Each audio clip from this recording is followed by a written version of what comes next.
taken for a holiday to East London.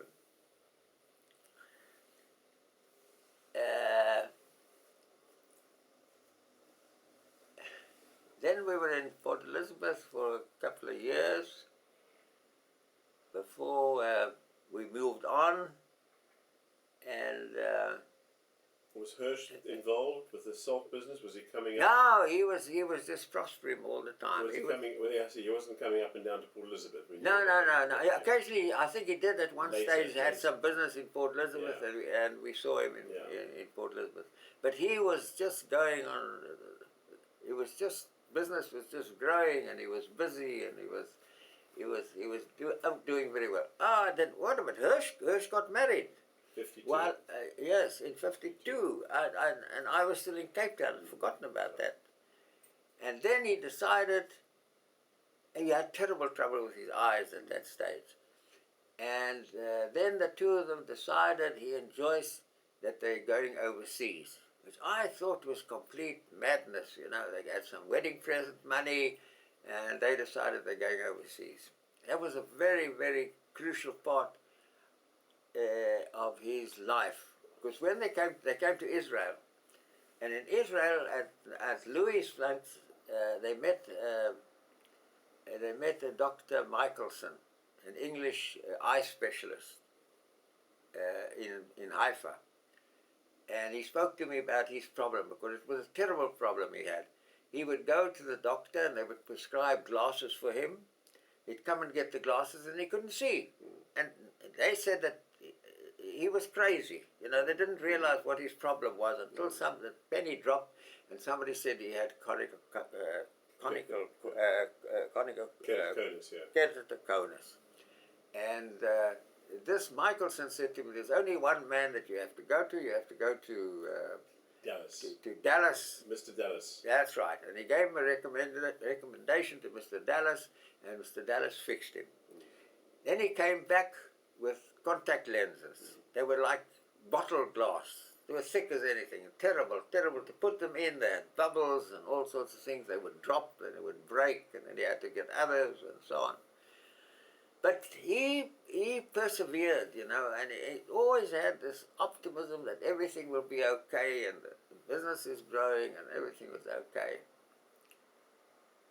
Then we go a little bit further now already, and I was already in practice. We would go to, I remember, your Brit, that we went from Port Elizabeth. You were already in the new house in Jamison Road. And then, I don't know what year it was, but eventually Mickey said we have to buy a holiday house, because we can't go to Omar, the six of us, and be in one room in Beachcourt every time. It was just impossible. And I couldn't see my way clear to do that, because we had debts to carry, and I was busy paying off the practice and so on. She said, we can't afford not to have somewhere to go for the holidays. So we had a place in Amsterdam Hoek, was at the mouth of the river. We bought, I remember, for 4,000 rand to pay off. Must be pounds. And well, this is really, it's not my association with Hirsch, but while we were there, I had a very good friend in the army who became a very successful contractor. It was, they had Shachat Cullen, he and his brother, they did extraordinarily well. And he came to me one day, also passing by Port Elizabeth, and he said, listen, you know, we're going public. I don't know, that was, I forget what year it was anyway. And we will, you could have as many shares as you like. They'll cost 75 cents, and we think they'll come onto the market at about 100 cents. I didn't have any money. So, of course, who do I ask? I asked Hirsch. And my father was terribly offended. How can I ask? Why didn't I ask him? You know? Because there were other times where thoughtlessly we did offend my father. When we got married, this is not really Hirsch's problem, he had a diamond typhoon. He must have been a bit of a toff in his day. And he wanted to give us that typhoon to have a ring made for Mickey. And she said, Who wanted to give you the typhoon? my opa. Your opa. Okay. Yeah, my dad. Yeah. And Mickey said, you know, opa, I really don't need a typhoon. But one day when Hirsch can afford, Hymie can afford it, he'll give me a diamond and a special cut. I forget what kind of cut it had to be. She's still waiting for that diamond, poor girl. But and he was terribly, terribly offended. Anyway, those then of course then the now stop now. I think this If you had asked Opa for money, and if Hirsch he would have made a plan. would he have always tried to make a plan? Yes, he would make a plan. He wasn't a man with a lot See, of money. I felt I was the eldest, and I had my opportunity to go to university. Sometimes were hard, you know, and I didn't want to. You know, we had to make, and fortunately there was we could get the money from the government for our studies, and we got married, they increased the money, and we would pay it back slowly after we qualified, you know. Yeah. So it was, it was quite tight, you know. Money. So you bought these shares, So I bought these shares, and one day, there's another one here, because that's my life, that's not his. One day, I opened the Sunday Times. These shares are 265 cents. So I get such a shock. What do I know about the stock market? I had a patient, Mr. Barnes. He was about 80 years old, and I knew Mr. Barnes dealt in stocks. I don't know how I knew that. And they lived just in the next street from us. So I went to Mr. Barnes on Sunday morning. I said, Mr. Barnes, I tell him a story about the shares. So he says to me, I'll never forget it. He says, you know, doctor, I'm an old man. And the only enemies I've made are people who ask me for advice. And I don't want to lose you as my friend. So I said, Mr. Barnes, I don't want advice. I want to know how to get rid of these shares before they drop. So he said, well, you decided, and you go to my, tomorrow morning, Monday, you ring up my broker. He says, have you got the papers? I said, no, I haven't got anything. I've only seen the Sunday Times that they're 265. And I was already preparing to go to Israel at that stage. You ring up my broker, and you tell him on my recommendation that you want to sell. Don't worry about papers. He'll sort that out. And that Monday morning, I couldn't wait. We had a long list and operations in the hospital, so I come and rang up this gentleman and said, oh, Mr. Barnes is recommending. Yes, sir, sure, what do you want?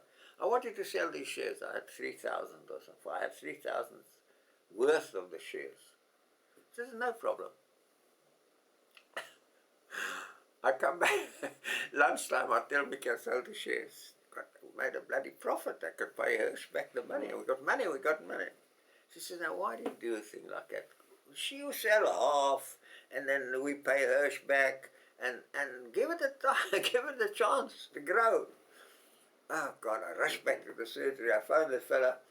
I was asking him, he sold the shares? He says, yes, no problem.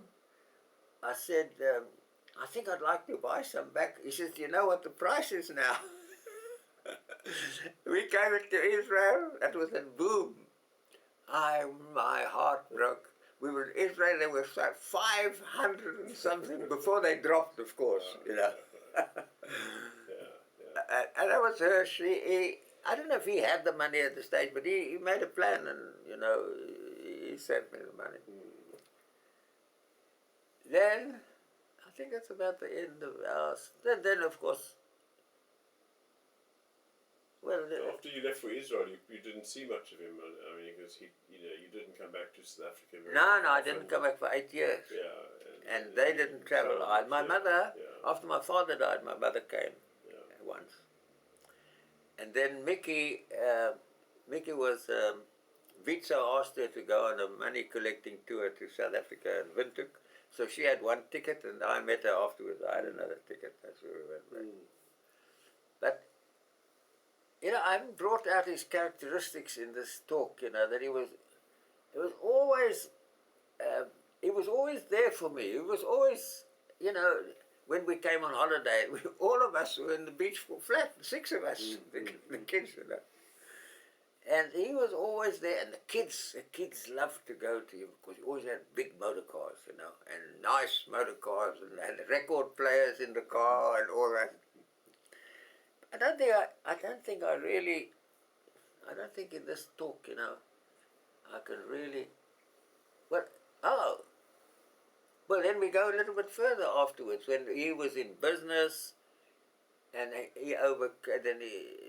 he became a really big shot in Johannesburg. Have we got time for that? Yeah. So that was that. And then of course I'm talking like Hirsch now. And of course, he always says, then of course. Then he went to Johannesburg. I saw him. Oh yes. Then another big thing happened. When we left for Israel, my father, mother came to say goodbye to us.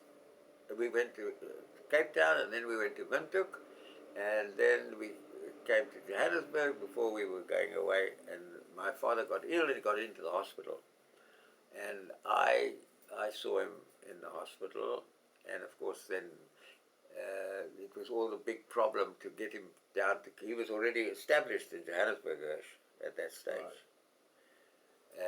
And he took over everything. He took over the family. He looked after the family. This I must bring out. Yes. We can carry on now. Other years passed, and Hirsch and Joyce are now in Johannesburg, and we decided to go to Israel. Always very supportive of me. At that time, I don't think we needed money. Yeah, we can talk about that. Yeah. How he became the big brother of the family. I was away. Not that I have the capabilities or anything. All the siblings were all in South Africa. Yeah, everybody. Was there, It was his problem. He looked after Margie. He looked after Sydney. He looked after everybody. So that I'd like to. And then Omar, when Opa died, they moved out of. They were staying in Kenilworth. Yeah, then she went to she lived in the flat in Kenilworth, didn't they? No, they lived in Sea Point in Beach Court. Okay. Beach Court, and right. she continued living in Beach Court, and then her cousin, who we lived with in Reddersburg, came to join her until she became very ill, and she went to her son in Durban, to an old age home in Durban, so she could be close to her son. And then Dad organised the extension. Ethel organised it at that stage, but he was in Johannesburg, but Ethel always got mixed up into everything. But we're not talking about her now. This is another problem I had. But did I tell you that Ethel always put her bloody nose into everything? One day, this diamond thing, that she also put her nose in. It's so ungrateful. My father, well-meaning, I had a birthday, and he buys me a pair of golden cufflinks. I'm not a man for golden cufflinks. I said, "Oh, but why did you do this?" And she said, "You ungrateful, your father wanted to read that HLG, I've got the cufflinks." And I said, it was, you've got to know how to take and not only give, and I made many mistakes with my father. He would have felt so good to lend me the 3,000 rand at the time, but I didn't consider that, I should have given him the honor, why did you go to Hirsch? Why didn't you come to me, It's just thoughtlessness, absolute thoughtlessness. One makes... In hindsight, maybe, but at the time... No, at the time, he was offended. He was offended that, I went to Hirsch. Anyway, but we must bring out this fact that we went to live in Israel. He got the baby. He had the whole problem of transferring my father to another hospital in Cape Town. Yeah.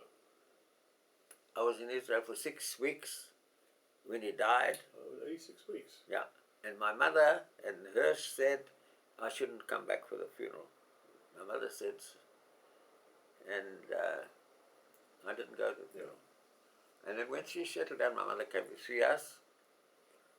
We were already living in Haifa.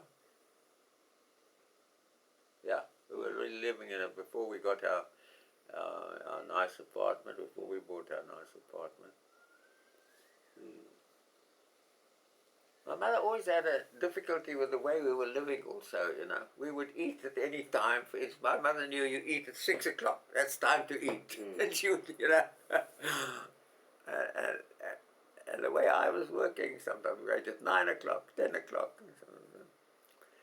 But Hirsch was always, you know, he spoke last night. But Dad spoke of Omar as being the person in the family that connected with everyone. She was an amazing. Which really is what he became. Absolutely. She passed away. Yeah, we must mention that. Because she was the one. Knew everyone. Everybody was busy. She was the one arranging parcels to send to Russia before the war.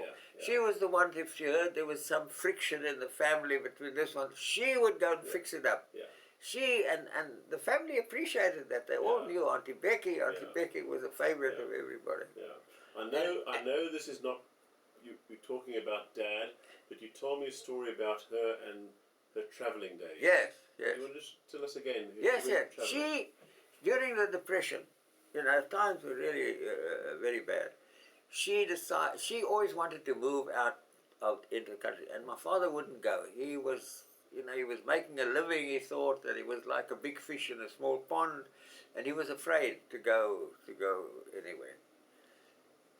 She would have made a success wherever she went, and so she decided to start a millinery business, and she employed a milliner from Johannesburg to come and start the business, and some local girls, and they used to make hats, because the Afrikaners all had hats for the Nachtmaal.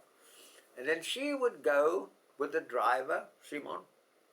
They would pack the car with hats and go to the neighboring small towns, Edinburgh, Smithburg, Rouville, and she would travel for a few days and leave hats on Apro. And then she would go again, a month or 2 months' time, with a new range, take back the hats that weren't sold, put these other ones here. And you know, who would go in those days with a black man, you know? And especially a woman doing it. Yeah, a woman. Yeah. She was amazing. Yeah. I forgot to even mention. I didn't have my little piece of paper here. In my bar mitzvah, you know, of course, they couldn't both leave the shop. Somebody had to hold the shop. My father came to Bloemfontein to the bar mitzvah, and we had the party the next day. And the next day, a new 1937 Studebaker was delivered. You know, it was the first time that you closed the door. You didn't slam a door. You know, you pushed it. Really? Yeah. It was your father's car. That was my father's car, and they delivered it on a Sunday. What date was it? It must have been it, and it was end of 36. Yeah. It was the 37 model. I remember that very well. Beautiful car. And then we used to go every year with the driver to the Strand for a holiday, where my mother's parents lived. And this was the time that Hirsch was in Clover. He must have been 8 then, of course, you know, this beautiful car that we had. And one forgets these things. But cars were always a great thing with him. He loved beautiful cars. He loved nice cars. And my kids, oh God, they loved to come to Cape Town with Hirsch and the cars and things like that. So now what we have a little time. What are we going to talk about now? Well, what happened? I mean, when he was obviously moved to England, to Johannesburg. Johannesburg, was it? Yeah. And you were then, of course. And then we came. You were settled in Israel already. No. But you must have seen much more of him when he moved to London, because the journey Yeah. from We London. saw more of him in Yeah. London. Yeah. Yeah, we must talk about that also. Yeah. When we went to Israel, he was already in Johannesburg, 1948. No. No? He went to Johannesburg in 69.